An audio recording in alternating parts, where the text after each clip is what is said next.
able to, you feel me, sit back, kick our feet up and relax, to biting our nails every game. And not just biting our nails, depending on black hoodies. Depending on black hoodies and offensive linemen to line up in the backfield to win games. The downfall needs to be studied, babe. And don't worry, I studied. Don't worry, I studied it for us. I decided to take a seat for this one because the things that I'm about to get into, you feel me, about this fan base, about this team, about this coaching staff this year is about to be 100% factual, number one. And number two, I'm finna just get into how this downfall actually started. And I'm gonna say this right now. Just because you a fan don't mean you gotta sit here with your crimson colored glasses on and act like everything's okay, because it's not. Because the things that I'm finna get into, I'm calling this shit how I see it, and I'm calling it for what it is. Y'all was mad at Damian Harris and Mark Ingram. Y'all finna be mad at me because somebody gotta sit here and tell the truth. Here's the thing. I'm heartbroken. How in the entire world are you calling yourself a Bama fan and you have sat here for this whole entire season without us being able to run the ball and you not flipping your shit? Hello? Alabama can't run the ball? Out of all the great running backs that then came from this school, a place that Jahmyr Gibbs not too long ago left, we can't run the ball? And a coaching staff that has just done nothing. Y'all got this monopoly looking ass fool up here talking about something. He done tried everything. This man got everything but an eyeglass to tell us what's going on with this offense. And if you actually checked your facts instead of just being excited because you thought that Jalen leaving was going to solve all your problems, you would have known that you hired a fool that got fired because of his lack of consistency in the run game from the Seahawks. Look it up. It's facts. Those are clear, cold, hard facts. That's the truth. And here's another fact. The Seahawks can run the ball this year. You know who can't? Oh, okay. Zach Charbonnet is tearing it up. I mean, he out there running for his life. What we got? Oh, okay. But nah, everything was Jalen Milroe's fault. And number two, I don't know why we kept Nick Sheridan there. I don't know why are we just making up positions to keep these niggas here because they just want to be here? Is that what we doing? We handing out participation positions? That's what we doing? Let me tell y'all something, bro. We can't run the ball and everybody just sitting here playing Ring Around the Rosie. Singing Ring Around the Rosie like everything's A-okay. No. Everything that has been happening since Nick Saban left has been just wrong. I'm talking about the way this team plays, the way, this fan base is acting. Oh, the way that this fan base is acting. And the way that this coaching staff is making an embarrassment of this program. We calling plays where a quarterback clap his hands and walk towards the sidelines. That's what we doing. This is Alabama. We look our opponents in the face and take their yards fair and square. Y'all better let that monopoly looking fool that y'all hired up there know. Y'all better let that nigga know. Hello? What? We out here lining up offensive linemen in the backfield? We lining up offensive linemen as receivers? Come on, dog. You cannot look me in my face and tell me that this is the way that Alabama play football. Everybody loves when the big man gets the ball. Everybody loves when the big man gets the ball. But to go out here and hand that shit to that nigga on purpose. You got this man sitting over here putting defenders on the field with a full-blown cast on their arm and expecting them to make a tackle? What's going on here? Like, what kind of bullshit clown show are y'all allowing this man to turn this shit into? We need some brothers back up in here. We need some brothers back up in here, because you can't tell me it's a brotherhood going on in there when we got brother turning against brother on the field. That's happened one time in the 2014 National Championship, and we all know why that happened. It's AJ. Connor fucking Talty. How many times was the snap perfect, ball perfectly placed, and your ass still missed the shit anyway, huh? Let's be real. You don't get to, you ain't nobody on that field bigger than the program. Every young man out there on that field that's wearing the same color jersey, got the same color helmet on, playing for one purpose at all. That's to work together so they can win the damn game. Do we need to start some team building, team bonding activities in the room so we can get some unity and brotherhood back going on? Because this is what I don't understand for the life of me. Ha-ha, Clinton Dix, you're there. You are there. For the life of me, I can't understand why you sitting on the sidelines. Why are you sitting on the sidelines watching all of this shit go down? You know the shit that's been going on around here ain't how we play no damn football. You know. Man, if you don't put that coaching headset on, man, and tell these niggas to get the hell up out of here. If anybody understood what it took to make that script today, it's you. If anybody had the humility, the grit, the determination, that dog in them, it's you. And you sitting on the sidelines without a coaching headset on. And I'm wondering why. Because this bullshit out here, embarrassing. Embarrassing. And another thing I'm finna say. Call some brothers to come and help you. Call some brothers to come and help you. Call Mark Ingram to be an offensive coordinator. Keep Kane Womack. You can keep Kane Womack. Call Damian Harris to be a running back coach. If he don't want it, call Eddie Lacy. If Eddie Lacy don't want it, call Trent Richardson. If Trent Richardson don't want it, call TJ Yeldon. If TJ Yeldon don't want it, well, I don't know, but we got to keep going down the list to call these people, man. You feel me? Call, these for the wide receivers, call, Calvin Ridley. Where's Amari Cooper? Call these people, man, that knew what it took.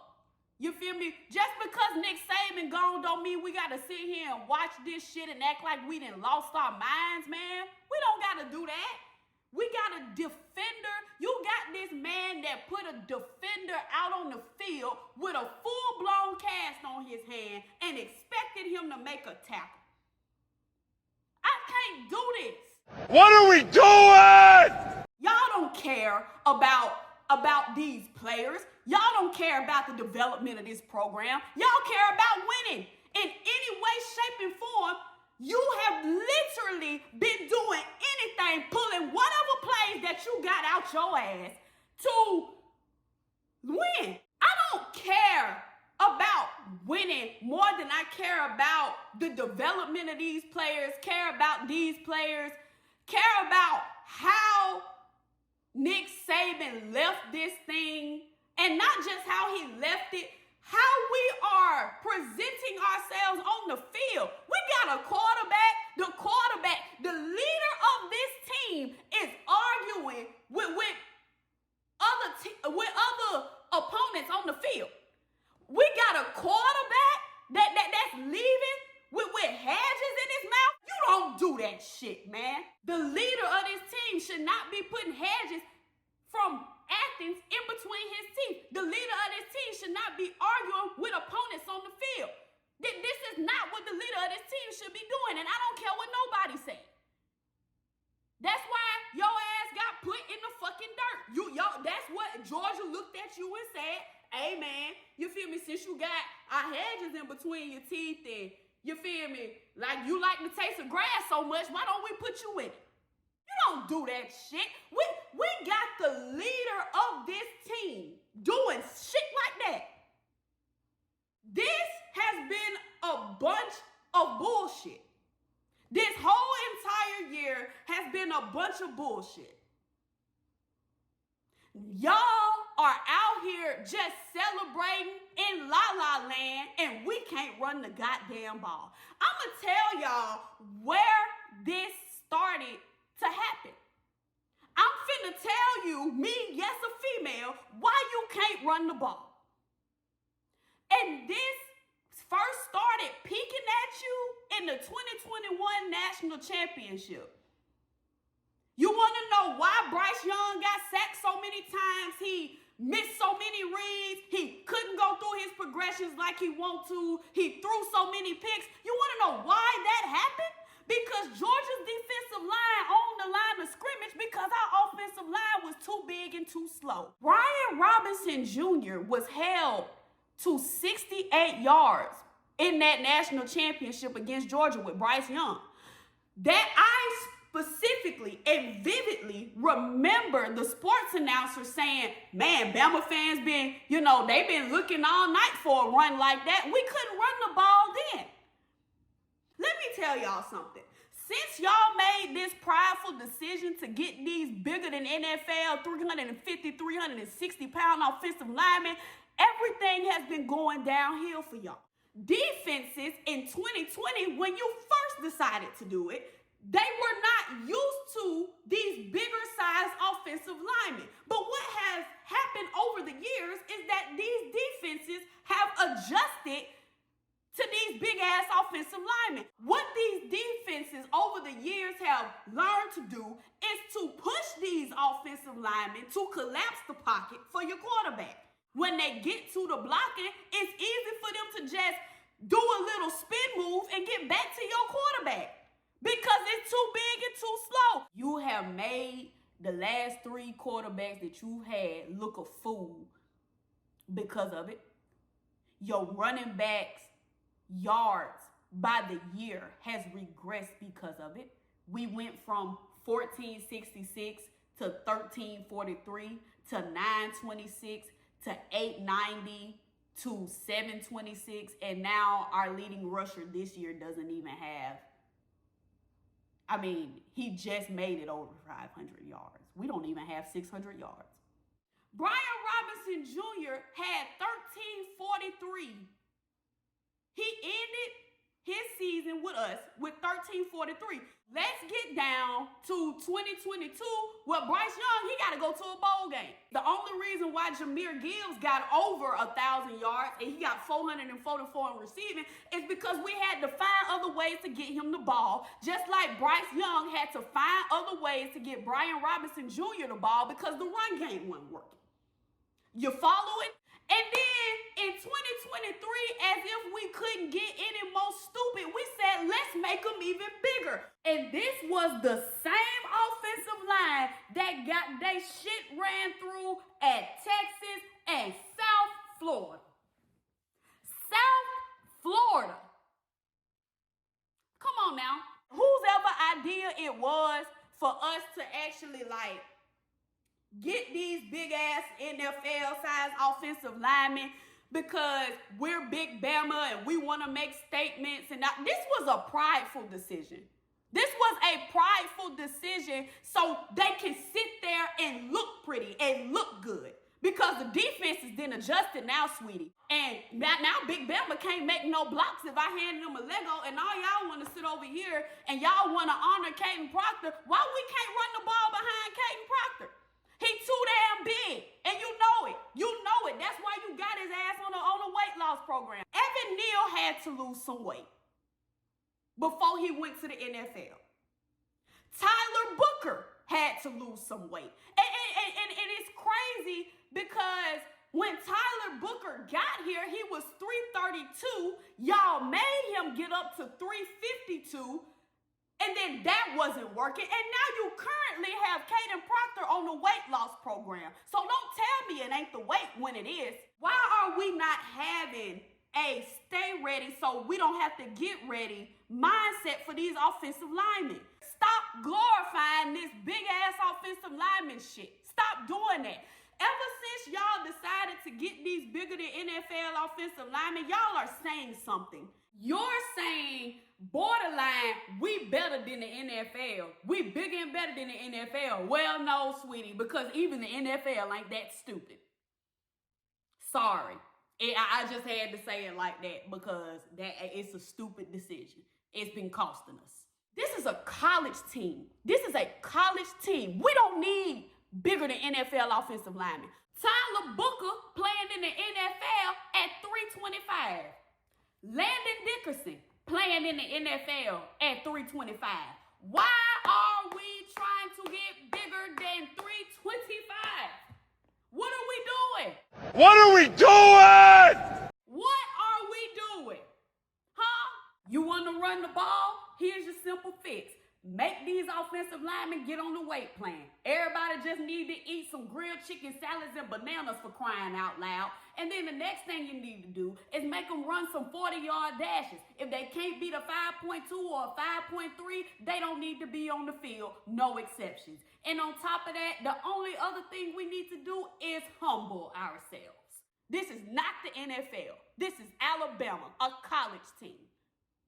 And because we have won so much, and because we have, dominated so much, we have lost our way. We have lost our way, bro. We have literally gotten too big for our own program, and don't nobody want to flip their shit about it, but I'm finna flip my shit about it, because I don't give a damn. While we at it, let's talk about the consistency for development for these young men, because they haven't had any. This is our fourth offensive coordinator in 4 years. That's sad as hell. That is sad as hell, because I bet you Tommy Rees ain't looking all that bad now, is he? That's the last offensive coordinator that done got this program a trophy. Fired Tommy Rees for what? Y'all fired Tommy Rees because, once again, this offensive line was too big to make a block. Too big and too slow to make a block. That wasn't Tommy Rees' fault. That's whoever the offensive lineman coach, whoever the hell he is, who obviously need to be fired. That's who you need to be firing. Because it ain't got no better since Tommy Rees has it. We have a coach that's trying to be this fan base's friend. My nigga, you gotta say fuck this fan base. They ain't finna do nothing but raise their fist in the air and call you a Democrat. That's all they good for. All these people around here that don't even live here coming to be fans, and you didn't grow up in this, and you wishing injuries on our players, and you talking to our players back. We don't talk to our players like this, man. Before Jalen Hurts came here, we could not talk about these players like this. And we have sat through some times where we did not go to a national championship. Just because Nick Saban was our coach did not mean that we won a national championship every year. We seen some bowl games. None of our players been 100% perfect, and we weren't.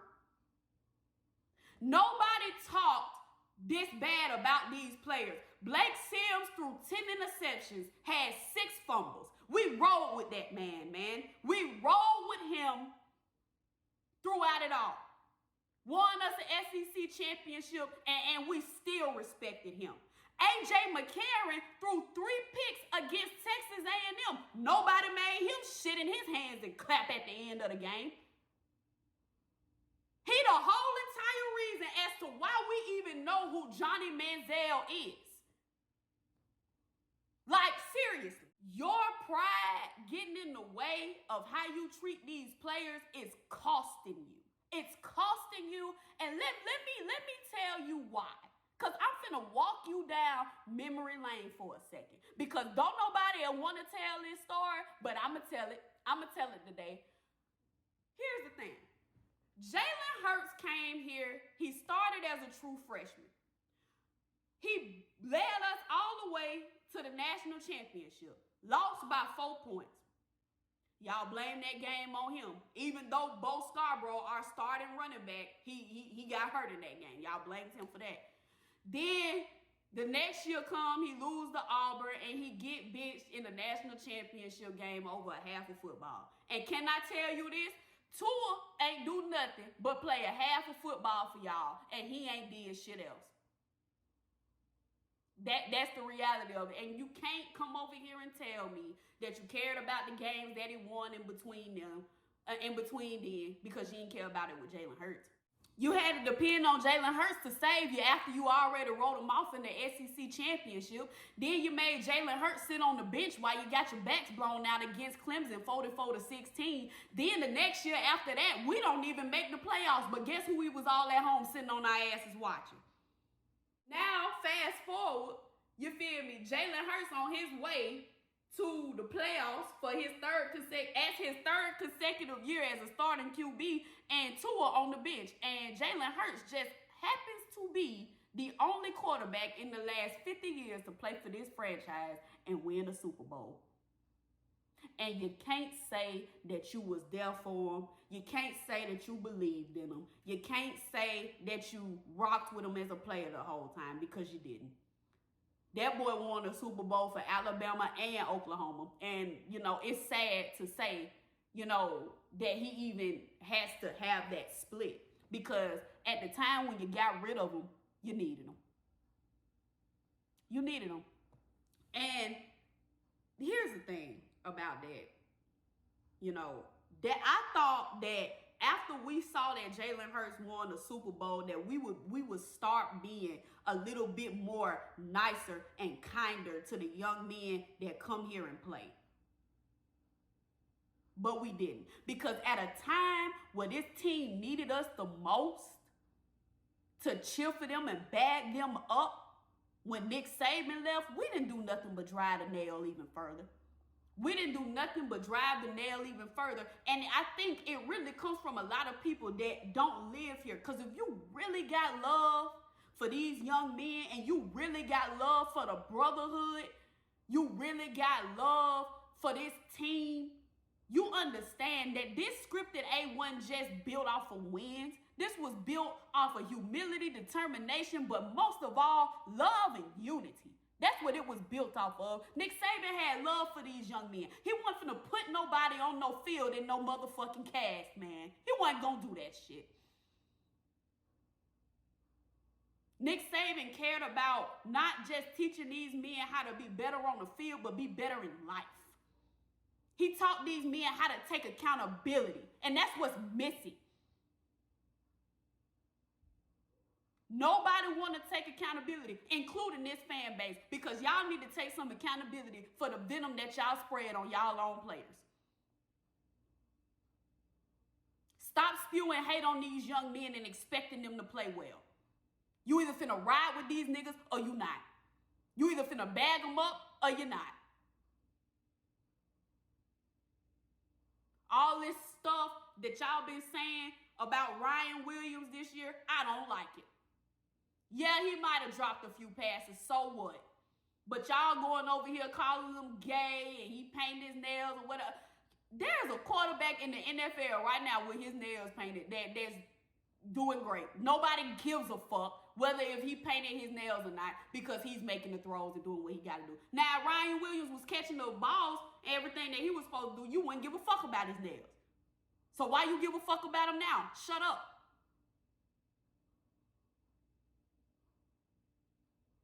And another thing I'm finna say is this. Y'all clown Jalen Milroe so bad, only for y'all to really end up with nothing. Still, nothing. And on top of that, that's the last quarterback that done won y'all an SEC championship trophy. Still, to this day, right now. So, and it also happens to say, I'm going to say this. It also happens that Jalen Milroe was the quarterback at Alabama behind the two worst offensive lines that we've ever had. Minus Tyler Booker, because I ain't talking to him. Because he is an offensive lineman that did the necessary work for him to play his best. And now he's starting for the Dallas Cowboys at 325, like I mentioned earlier.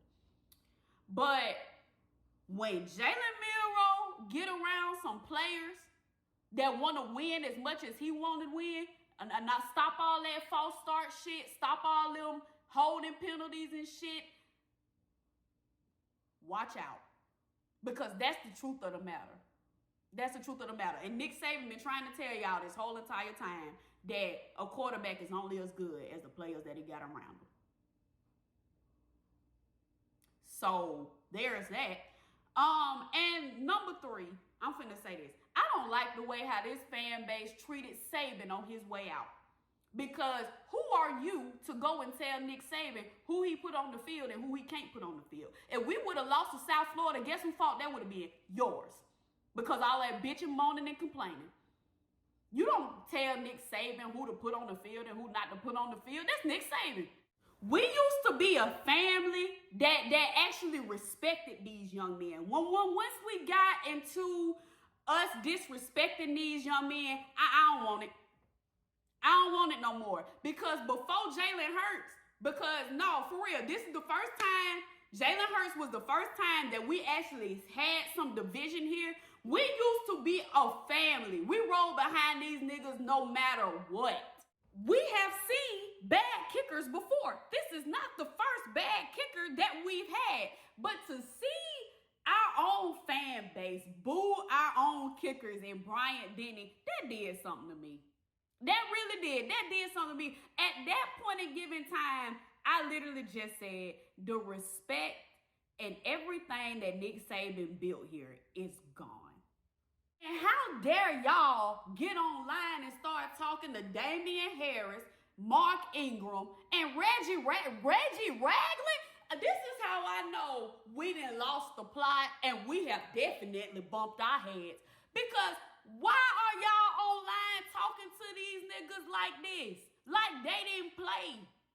Hello? I want us to get back to having some damn respect for the young men that come out here on this field. And we need to start humbling ourselves and start appreciating these wins instead of just expecting them. Because there's nothing wrong with bragging about your accomplishments and loving your accomplishments. But when it gets to the point to where you have started to treat your very own like shit because they made mistakes and they didn't make the quota, that's when we have a problem. We need to check our attitudes. We used to feel the love of the brotherhood that radiated throughout this whole entire state, and we don't got that no more. We just don't have it anymore, but we can get it back. We can get it back when we make Clint Dix the next head coach of Alabama. That's what we can do. Thanks for coming to my TED Talk. Sincerely, a true Alabama fan that actually gives a fuck. Y'all have a good day.